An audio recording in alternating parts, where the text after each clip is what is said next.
બનાસકાંઠાના વડગામ તાલુકા પંચાયત કચેરીમાં અરજદારનો અનોખો વિરોધ સામે આવ્યો છે। પ્લોટની રજૂઆત મામલે કચેરીના થકા ખાઈ કંટાળેલો અરજદાર પરિવાર અને ઘરવખરી સાથે તાલુકા પંચાયત કચેરી પહોંચ્યો છે અને તાલુકા પંચાયત કચેરીમાં જ ધામા નાખ્યા છે।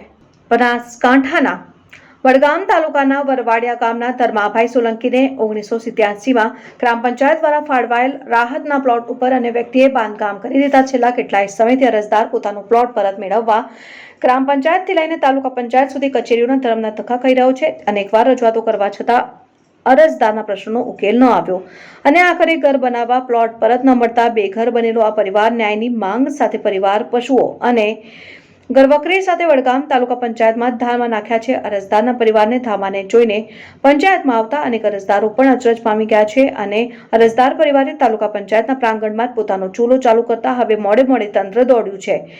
પરિવારની માંગ છે કે તેમને પ્લોટ આપવામાં આવે અને ઝડપથી ન્યાય આપવામાં આવે। મહત્વની વાત એ છે કે ન્યાયની ગુહાર સાથે પરિવાર પશુઓ સહિત ઘરવખરી સાથે સરકારી કચેરીમાં ધામા નાખ્યા છે। અત્યારે તો અરજદારના અનોખા વિરોધ બાદ તાલુકા પંચાયતના નાયબ ટીડીઓનું કહેવું છે કે 1987નો મામલો છે। આ મામલાને લઈને તમામ જૂના રેકોર્ડ તપાસ કરવામાં આવશે। ગ્રામ પંચાયતમાં તપાસ કરાશે અને પરિવારને યોગ્ય ન્યાય મળે તે માટેની કામગીરી કરાશે। જોકે અરજદાર પરિવારને ચીમકી ઉચ્ચારી છે કે જ્યાં સુધી તંત્ર દ્વારા પરિવારને ન્યાય નહીં અપાય ત્યાં સુધી પરિવાર તાલુકા પંચાયતમાં જીવન નિર્વાહ કરશે। ત્યારે જોવું રહ્યું કે પરિવારને ન્યાય ક્યારે મળશે। એ બાબતે એમને 1987માં પ્લોટની ફાળવણી કરેલ હતી, બરાબર છે, અને જે તે સમયે જ સરકારશ્રીના નિયમો મુજબ કબજો પણ સોંપેલ છે। પરંતુ આજે વાલ્મીકી અરજદાર મફાભાઈ મંગાભાઈ, બરાબર છે, કબજા બાબતે પોતે રજૂઆત કરવા આવ્યા છે કે જે મારો પ્લોટ છે એ બીજા કોઈકે કબજો જમાવેલો છે। તો આ બાબતે હું આજે માન્ય ટીડીઓ સાહેબ શ્રી સુનાવણીમાં ગાંધીનગર ગયેલા છે, પરંતુ આવતીકાલ વિસ્તરણ અધિકારી તલાટી કમ મંત્રી અને હું પોતે એને સાહેબશ્રીની રૂબરૂમાં સ્થળ ચકાસણી કરી અને પોઝિટિવલી પોતાને મળે તે રીતના પ્રયત્ન કરી અને પોતાને પ્લોટ સુપ્રત કરશું। સરકારશ્રીની નિયમ અનુસાર કાર્યવાહી કરશું। ચીમકી ઉચ્ચારે છે જ્યાં સુધી પ્લોટ નહીં મળે ત્યાં સુધી અહીંયા જ રહેશે, શું કહેશો? તાલુકા પંચાયતમાં પોતાની ઘરવખરી રહીને રહેશે? નહીં, 40-50 વર્ષ જૂનો પ્રશ્ન છે, એટલે હું એમને કહું છું અત્યારે કે ભાઈ 1-2 દિવસમાં જ ત્યાં સ્થળ સ્થિતિ તપાસ કરી અને સરકારશ્રીના નિયમ અનુસાર એમને 1987માં પ્લોટ આપેલો છે એ બાબતની નિયમ અનુસાર કાર્યવાહી કરશું। અહીંયા રહેવા દેવામાં આવશે કે અહીંથી ઉઠાડી દેવામાં આવશે? નહીં, એમને આપણે સંતોષકારક જવાબ આપીએ છીએ ને 1-2 દિવસમાં જ એમને પોઝિટિવ જે પણ કહે છે નિકાલ કરવાનો છે, બરાબર છે। ઓકે। જય હિન્દ, જય ભારત મિત્રો। આજ રોજ બનાસકાંઠા જિલ્લાના વડગામ તાલુકાના વરવાડિયા ગામ મુકામે મફાભાઈ વાલ્મીકીને 1987ની અંદર રાહતના પ્લોટ સરકારશ્રી દ્વારા ફાળવવામાં આવેલ હતો।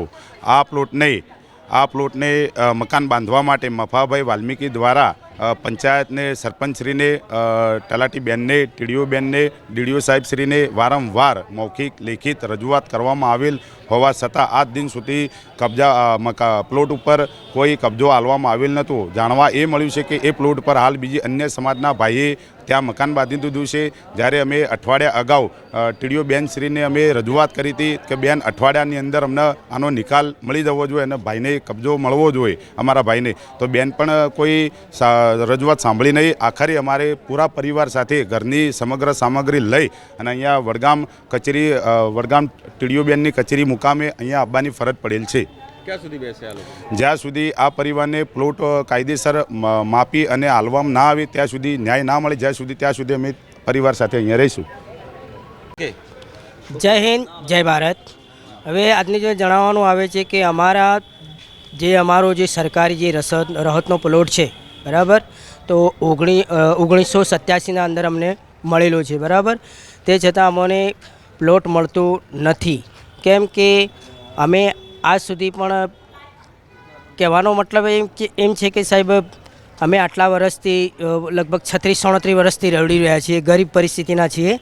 એટલે એ માટેથી સાહેબ અમે સરપંચને, તલાટીને બહુ જ જાણ કરી, અરજીઓ કરી, પણ કોઈ કોણ આગળ હાથ ધરી અને અમારું કોઈ સાંભળતું નથી, બરાબર। તો અમે એ માટે જ પંચાયતમાં આવ્યા છીએ કે અમને કંઈક ન્યાય મળે। પંચાયતમાં અમે ન્યાય માટે આવ્યા છીએ સાહેબ, કે અમને કંઈ ઘર વાકડી બધું બચ્ચા નાના લઈને અમે રાતના અંધારાના પડ્યા રહીએ, કોઈ અમારું કંઈ અમને કોઈ મરી જઈએ, ટળી જઈએ તો કોઈ થાય નહીં। તો સાહેબ અમારી એવીથી શું મજબૂરી કે અમારે આજે છતાં પ્લોટે અમારે તાટપત્રીમાં પડી રહેવું પડે છે સાહેબ. પંચાયતમાં શું લઈને આવ્યા? ઘરનો સામાન લઈને આવ્યા? પંચાયતનો ઘરનો બધો ટોટલ જમવા સુધીનો બધો સામાન હું લઈને આવ્યો છું કે આ પંચાયતમાં જ ઘર કરવું છે મારે. શું માંગે તમારી? હવે સાહેબ મારી માંગ તો એ જ છે કે મારો ન્યાય મળે, બસ મારે બીજું કંઈ જોતું નથી સાહેબ. ક્યાં સુધી પંચાયતમાં રહેશે? જ્યાં સુધી મારો ન્યાય ન મળે ત્યાં સુધી હું પંચાયતમાં પણ રહું.